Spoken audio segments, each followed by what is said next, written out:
All right, we're live. Hey, welcome back to the Weed Club at 420 Twitter live stream. Today we're covering a really important topic. And so in just a few short minutes, we're going to begin chatting. We've got Ian Eisenberg here from Washington State from Uncle Ikes, Ikes.com. Welcome, Ian. How are you? Good, Evan. How you doing? I'm hanging in there. This whole this whole time frame has been so wild. And so I saw you guys post. I saw Uncle Ike's social. You guys have a very busy social, and I saw you guys announce that you were doing special hours for immunocompromised people and seniors. And I just thought that was such an industry leading maneuver. Like, it was right on point with like Whole Foods and like some real mainstream retailers that you could you may one day compete with, I guess. But I just really wanted to make sure that we expose that. So let me find this live stream here on our Facebook so I could share it. And then hopefully we can get some, we got some attendees joining now as well, which is great. So if you're an attendee and you have questions for Ian or myself, mostly for Ian, he's the expert on the retail. Feel free to drop those either in the Facebook chat or in the Zoom chat directly. And let me see here. All right, apparently we're having a little bit of trouble with the Facebook push. We'll give Alex a little bit more time here to get the Facebook feed going. So no problem.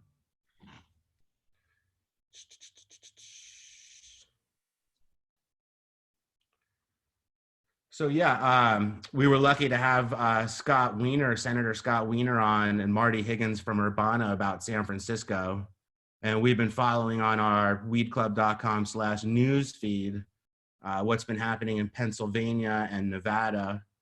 And then it's great to have a local Washington retailer on and operator so we can find out what's happening up there. So let's give Alex one more moment here to see if we can get our Facebook stream live, as that is essential for.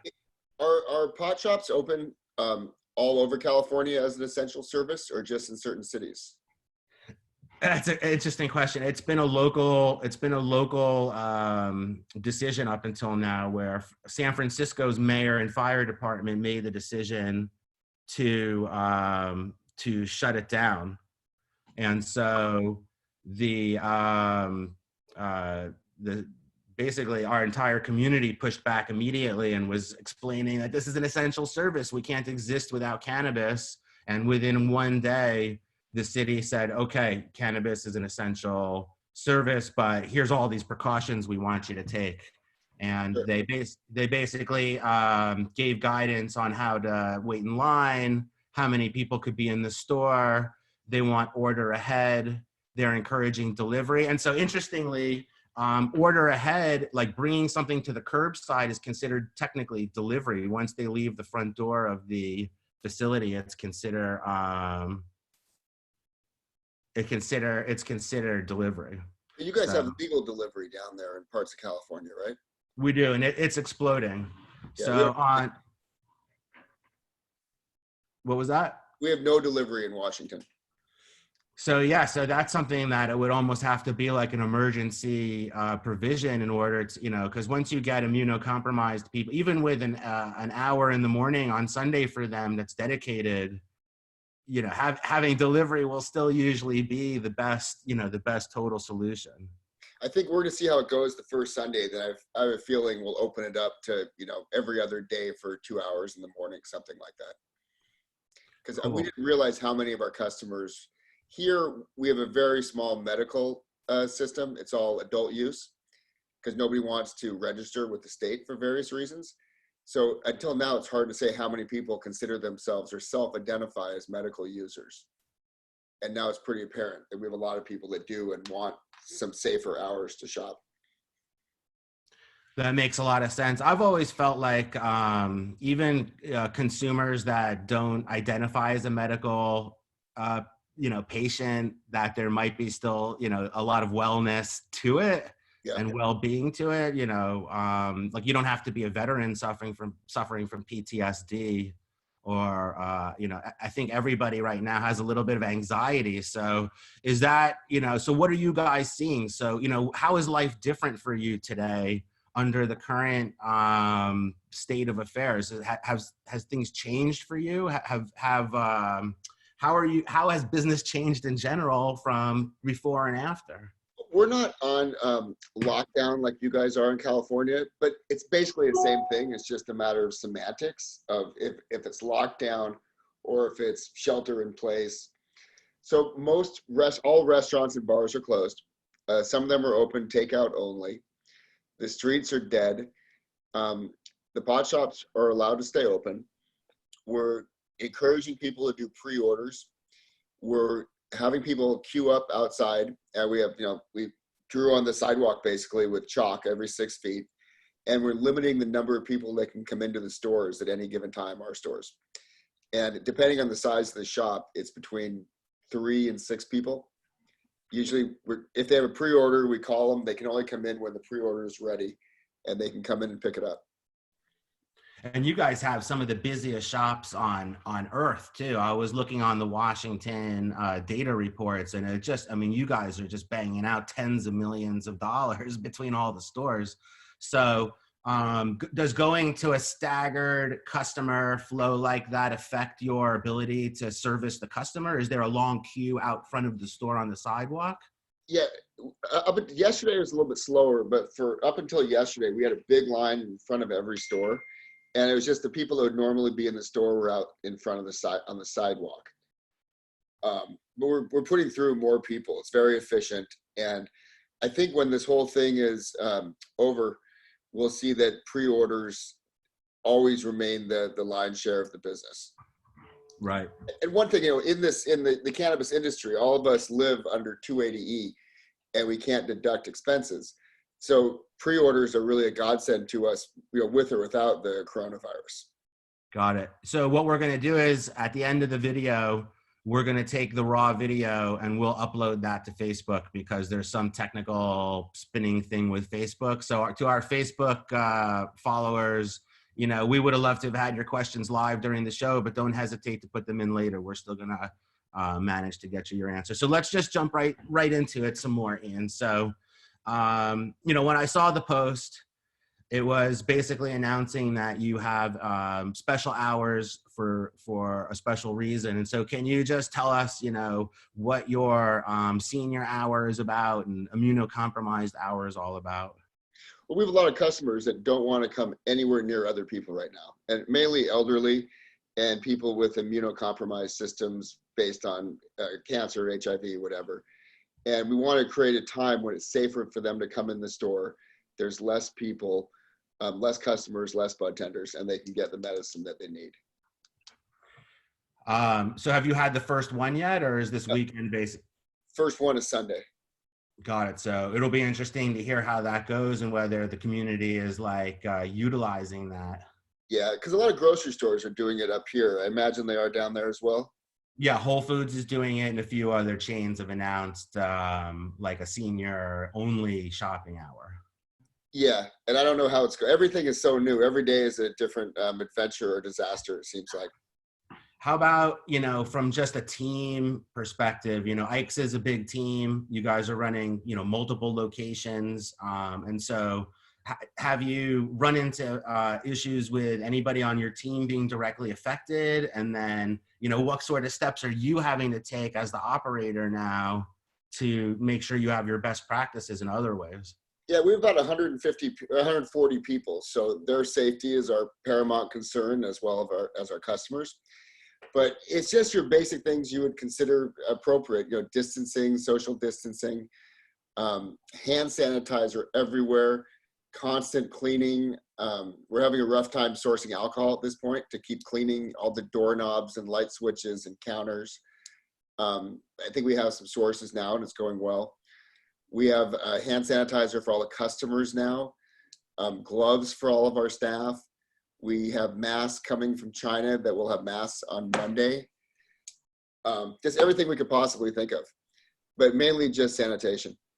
So Ikes has always been a cash only business, if I remember.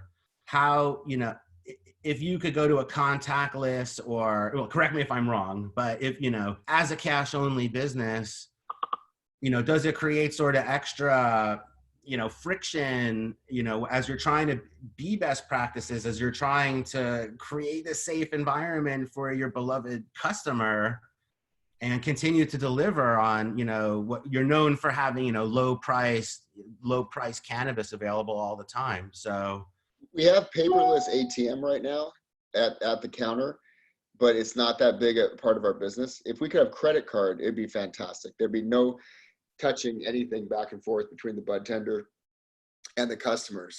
But obviously, because cannabis has, it's federally legal, we can't take credit cards.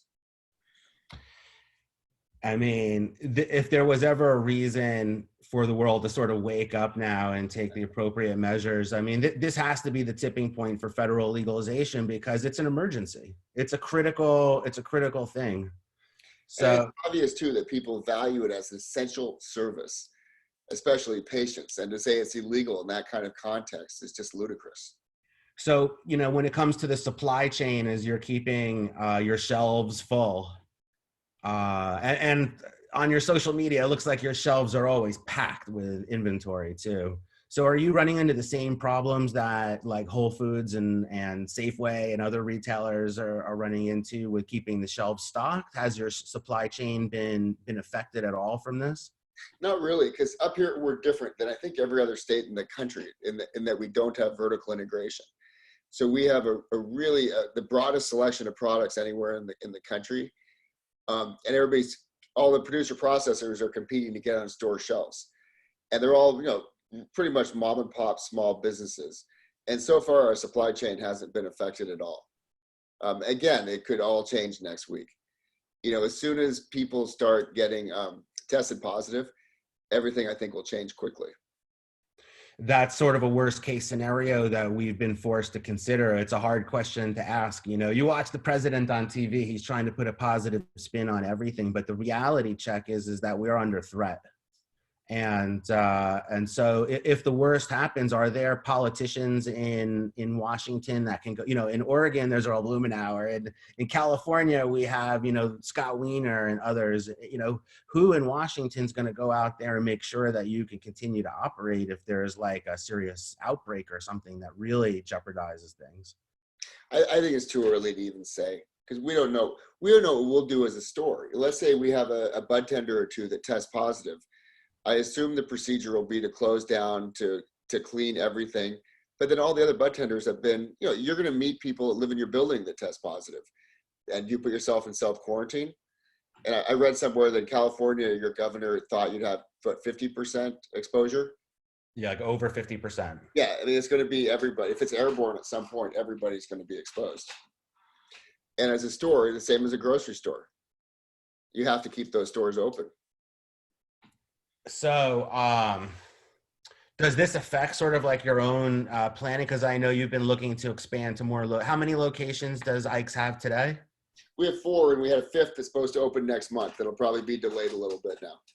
It's always something, right? They had to come out with a pandemic this time to slow you down. When did Ikes start? Early 2014. Right. So you were the second license or the first license in Washington? Second in Seattle, yeah. Yeah, so early on, we were lucky that you came down and did an at 420 pitch with us, and you were a panelist at, I think, the first one. Yep. And so, what advice would you give to cannabis entrepreneurs that are sitting at home right now under quarantine and questioning what to do next? Outside of the quarantine issue, just about cannabis in general? Well, yes, personal cannabis consumption's a big question. And then also maybe, if you had business advice for them. Yeah. The business advice hasn't changed since day one. Most people that come and pitch us to carry their products, everybody wants to sell the finest, highest quality, top shelf pot in the world. And that's terrific. That's wonderful. The people that are in the mid business are the ones doing 90% of the volume and 90% of the money. It's the same as beer. People talk about their micro beers, but people drink Bud Light. And that's the stuff that we can't keep in stock. The stuff that's good quality, but reasonably priced. You've always been switching gears a little bit back to your inventory. It's a lot of packaged goods. It's never been like a deli model where you open jars and sniff things. So, Everything in Washington is prepackaged. right. So I guess, that was actually a pretty good thing to have in place, because now as you try to set up contactless pickup or pre-order or some solutions as necessary, which I can tell you're already, you're thinking of everything there. That could be very helpful. Every state that has pot in deli style in jars with tongs, there's just no way to keep it clean and sanitary. Yeah, people don't realize, like, unless they look at a lot of laboratory tests, they just don't realize how many different chemicals and pollutants and contaminants are being tested for, and what comes up dirty. Like, we've seen enough test results where we've seen E. coli and all kinds of weird molds and mildews and pesticides and microbes. Yeah. Right. So Ikes was one of the first to come out and start testing in Washington with your vapes. And so this has been sort of like a 1-2 punch, where you had sort of like this vaporizer crisis starting in September. Then you now have, we now as an industry have this pandemic that's affecting things. So, do you think it'll ever be easy to do business in cannabis? It's years out, I think. And I think with everything the government's going to have to deal with for the next 6 months or a year, I think cannabis, rightfully so, it's not the most important thing on their plate right now. So therefore, any push to legalize probably will be delayed right now. I mean, this is something a once in a lifetime kind of catastrophe. When we had Earl Blumenauer at our office at the Twitter building, he talked about creating like a corridor between Washington, Oregon, California, Nevada, and Arizona. And so do you think if there was a corridor like that and you could export or retail outside your state, that do you think Washington bud would be competitive with like California bud? Like who do you think has the best bud? I'm not sure about best. Okay, Northern California is pretty good, but what Washington has going for it, we're the largest potato growing state in the country. We surpassed Idaho, and we're the largest hops producer in the country. Hops and cannabis are close cousins, and it's for the outdoor Eastern Washington is a high desert. It's very sunny, cold, warm. For the outdoor, I think we're pretty much ideal from what I understand. Indoor, we have the advantage of the cheapest electricity in the country. And I think when things already in this market, pot's a commodity, and when it goes federally legal, it'll be a commodity like any other crop with marketing. So I think that Washington is in a pretty good place, really. And you have cheap energy up there too, and energy is one of the main costs in running any sort of manufacturing, production, or grow. Eastern Washington has the cheapest electricity in the country from the dams. Here's just a crazy question that popped in my mind, right? So coronavirus, it attacks the lungs. It's a respiratory disease. We don't know a ton about it, but we know it's a respiratory disease. Have you seen people shifting in how they consume cannabis to accommodate for this, like switching from flower to edibles or anything like that? The only trend we think we've seen is maybe an uptick in vapes, because people are scared of being stuck in their apartments where they can't smoke flower. So it's again the stigma and the privacy. Yeah, because we don't have any legal social consumption places in Washington. There's no lounges, and they'd be closed anyway. Gotcha. Is there any like I guess we're sitting here in lockdown, right? And we're under threat. Our dispensary's closed for a day. That was all it took to scare the hell out of every cannabis consumer and business and entrepreneur and caregiver and stakeholder in California in one moment. San Francisco, the hub of hippies and the Grateful Dead and the whole, the hippie movement, for it not to recognize dispensaries as essential businesses was really a wake-up call. And so as things progress, hopefully they're not going to get worse, but they look like, statistically things are, we need to buckle in.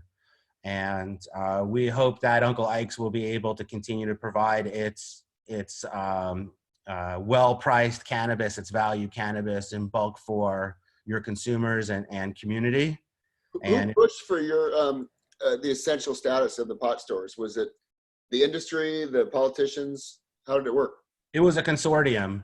So I saw a number of cannabis influencers that are local cannabis influencers, like the founder of Saba and several attorneys and Apothecarium and Urbana and all the the well-known entities, the brands, the early brands, the local brands got together.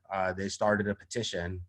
At the same time, we started working behind the scenes with Scott Wiener and Marty from Urbana, and wanted to know how WeedClub could help. And so I think everything combined, we got to the mayor as a community.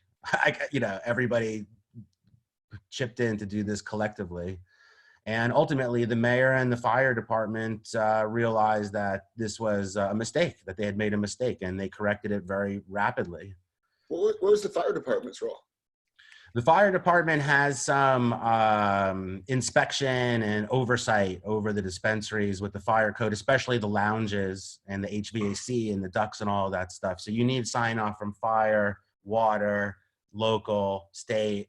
The situation with all those regulations. Yeah. So we felt it was still a hot topic, because just because they turned them back on doesn't mean, like you said, a bud tender or two, God forbid, something happens to them, they get coronavirus, and now suddenly they're freaking out, shutting down dispensaries because we can't have dispensaries, spreading coronavirus. I see exactly the opposite. Dispensary is a place where we could actually administer some of the solution for the health crisis here. The cannabis is a solution too, but it's also a community, a central community place that could be the stable place where we could do testing. Test kits could be distributed through dispensaries. Other sources of compassionate help can be supplied through dispensaries. In California, they kickstarted the Compassionate Use Act so that free cannabis could be given to people that need it. That's great. That's great. Yeah, I think the price of weed has to come down. I think that states for at least the next 6 months need to lower their taxes immediately. What are your taxes in San Francisco? They're, combined all the taxes together, it's like similar to Nevada and other high tax locations, Illinois, et cetera. It's over, I think it's like combined, it's like 40%. Yeah, we're about 47. Yeah. So, and again, the cannabis consumer has been an ATM machine for the government for a very long time. And, if you're looking at stimulus, well, one way to have stimulus is to take a billions of dollars economy of cannabis and just simply lower the price at the register, enable banks to work with cannabis immediately. And because if we do need contactless payments, or when we do, we should be ready for this. We shouldn't let a cancer patient or an epileptic or someone with Crohn's disease or any other issue that's helped by cannabis, we shouldn't let them suffer. Agreed. Yeah. So thanks, Ian Eisenberg from Ikes.com, Uncle Ikes in Washington. If you're in Seattle or any of the locations in Washington State where Uncle Ikes, Ikes.com provides quality, high quality, safe cannabis at what is known to be the best price in Washington, then you'll want to check out Ikes.com and visit an Ikes. And their bud tenders are fantastic too. I see them answering questions on social, and they're all super passionate. And so talk to your bud tender if you have questions. And thank you very much for watching our podcast here and stream on Zoom. We'll have this up on Facebook for everybody. My name's Evan Horowitz from WeedClub.com. I tweet at 420 on Twitter. You can trade our stock at Farmhouse Inc., FMHS, F as in Frank, M as in Mary, H as in Howard, S as in Sam, Farmhouse Inc. All right, so we're going to call it here. And hopefully next time we come, we'll be talking about how, things are getting back to normal, Ian. Yep. Stay safe and healthy. Thank Thanks you. a lot. You too. Yep. Take care, everybody. We'll see you soon. All right, take care.